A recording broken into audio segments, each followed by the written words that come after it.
Jacksonian democracy, the election of 1824, and the election of 1828. In the election of 1824, the three regions of the United States were represented by four qualified candidates. John Quincy Adams represented the northeastern region. Andrew Jackson, the war hero, and Henry Clay, the great compromiser, represented the western region, and William Crawford represented the South. The election of 1824 was the first time the United States counted the popular vote. Andrew Jackson was the clear winner of popular vote, but there was no clear winner of electoral. According to the Constitution, if there is no clear winner of electoral votes, the House of Representatives must make a decision.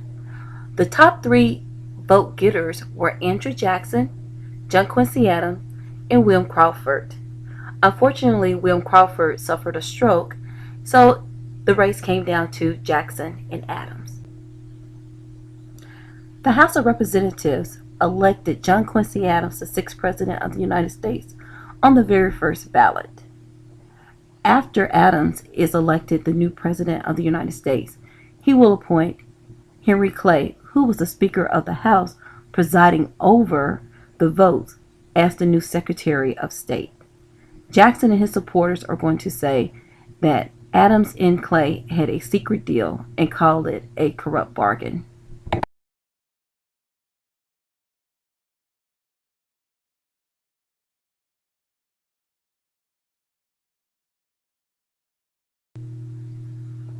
Andrew Jackson will spend the next 4 years campaigning against John Quincy Adams because he feels that he was unfairly cheated out of the presidency in the election of 1824. Jackson and his supporters will form what is known as the Democratic Party. Adams and his supporters will form the National Republican Party. In the election of 1828, there's going to be a change to the voting requirements. All white males will be allowed to vote. This is going to help Jackson win the presidency because Jackson, who started his beginnings as a poor individual, will now have the support of the common man.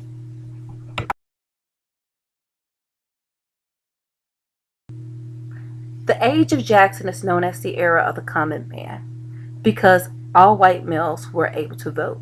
Remember that most individuals in the United States were able to identify with Jackson because the majority of Americans were poor. Jackson's election completely changed the landscape of American politics. Suffrage has been extended to more people. 3 times as many people voted in the election of 1828 as then in the election of 1824. Jackson's mission was to look out for the common citizens with his policies. When Jackson took office, he fired those individuals who had served under John Quincy Adams, the Federalist. He gave jobs to his friends and also his supporters. This is going to be known as the spoil system. The spoil system had positives and also negatives aspects. Positive, of course, is that you have the trust and support of those individuals who helped you get elected. Some of the negative aspects of it is that they might not disagree or either challenge Jackson on authority. Andrew Jackson went through a number of cabinet members. He went through so many that at one point he just decided to use unofficial advisors, which were known as kitchen cabinets. These individuals were members of the press, Democratic leaders, and supporters and friends of Andrew Jackson. A lot of these individuals did not have any political background or experience in the matters that they were advising Jackson on.